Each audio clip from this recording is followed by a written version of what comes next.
at happiness sa second wedding ng aktres na si Angelica Panganiban at businessman na si Greg Human. Ang star-studded second wedding ni Angelica at Greg ay ginanap nitong Sabado, April 20 sa Inara, Siargao na isang boutique at luxury resort sa Siargao Island. Sa unang pasil ng kanilang official wedding photographer na si Pat Lee sa social media, looking radiant at happy si Angelica sa kanyang white wedding gown na mula sa sikat na Spanish bridal house na Rosa Clara. Ayon sa ulat, nagkakahalaga ang wedding gown ni Angelica ng daan-daang libong piso.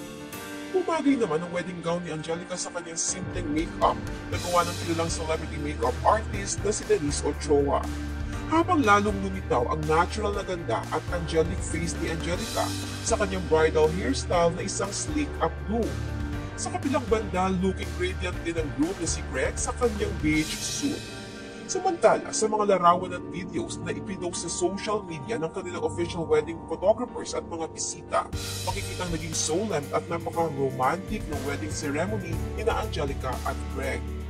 Sa mismong wedding ceremony, agaw pansin ang almost 2-year-old na anak ni Angelica at Greg na si Amila Sabin o Baby Bean na nagsilbing isa sa flower girls sa kasal.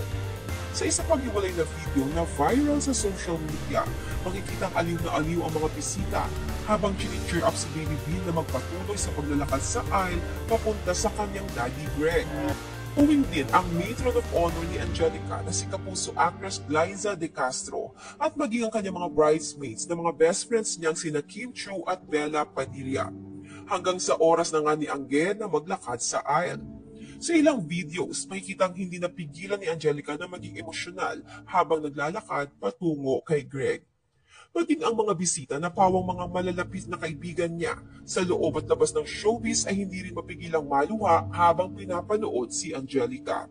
Gaya nga ng sinabi ng kanyang ina sa kanilang pa-welcome dinner party, matagal-tagal din na hinintay ni Angelica ang sandaling makasal at maglakad siya sa aisle. Hindi lang isa kaalaman ng marami na ilang heartbreaks o failed relationships na rin ang pinagdaanan ni Angge bago niya finally mahanap ang friendship, love at happiness sa katauhan ni Greg at ng kanilang anak. Kaya naman para sa kanyang pamilya, kaibigan at mga tagahanga, deserve ni Angelica ang isang maganda, masaya, full of love, at higit sa lahat unforgettable wedding experience.